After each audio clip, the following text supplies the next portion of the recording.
How did Freddie Gibbs become financially free? We're going to talk about that in this video. Starting with some background, Freddie Gibbs, born Frederick Tipton, is a music artist and businessman coming from Gary, Indiana. Freddie was just 21 years old when he signed his first record deal in 2006 after being kicked off the Ball State football team and being kicked out of the university. His deal with Interscope would last less than 2 years before he would go the independent route to achieve his success. Let's dive into each revenue stream. Going into music, Freddie Gibbs has released 26 plus projects throughout his career, mainly through his label ESGN, but also through some major record labels. Each release brings more album sales. His collaboration project, Alfredo, with The Alchemist, brought in $30,000 first week sales. Growth with each album released is like giving himself a raise when he was independent. This also is what is building up the loyal fan base that Freddie Gibbs has. Yes, a lot of people do enjoy his comedy, but people stick around for his quality music. His personality just brings more people in. Consistent and growing sales is very important for an independent artist financially. In 2019, Freddie Gibbs would sign to a major record label, RCA Records, which would push him even further with proper promotion. At the time, many fans were not happy with Freddie for signing to a major label after a decade of being independent, but they have to look at it like this. Freddie Gibbs was building his independent discography for years and made millions from that. However, there does come a point in time when you need big dollars to reach new audiences to get to that next level. Freddie understood this, and we can see that success come true with his release of Bandana.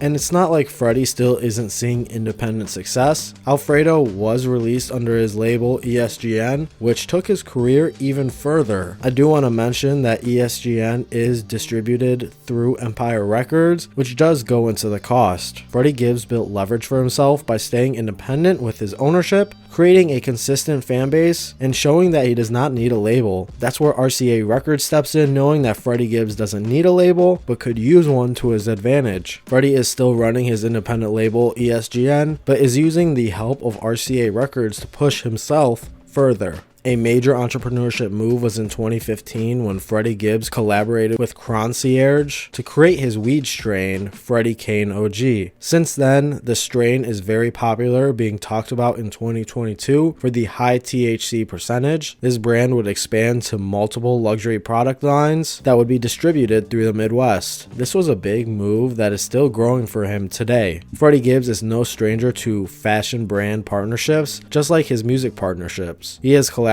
with Bape, Adidas, Carrots, and other clothing brands. Partnerships like this are huge because it is a true testimony if you can create additional income from transferring over a fan base. I do want to mention acting because this is something that Freddie is focusing on. In 2022 alone, he was featured in 2 shows. He was seen on 3 episodes of Star's show Power Book 4 Force and 3 episodes of Peacock's original Bust Down. He has been seen on TV throughout his career, like his feature in Loiter Squad, but with his appearances in 2022, already it looks like he wants to grow more in that space. Creating new fans through acting and bringing them into his music will just push him further. This leads me to the question, what is next for Freddie Gibbs? I think we will continue to see his evolutions through each release, whether it's through RCA Records, ESGN, or both. With the consistent success of Freddie Cane OG, I believe the brand will continue to grow with each product line. I do think more entrepreneurship ventures will come along the way too. Acting appears to where he looks to build in next based on his current releases. I really do think he has potential there based on what I have seen from his shows. Growth and success is what is next for Freddie Gibbs. In summary, Freddie Gibbs grew to become successful throughout his career by building up leverage for himself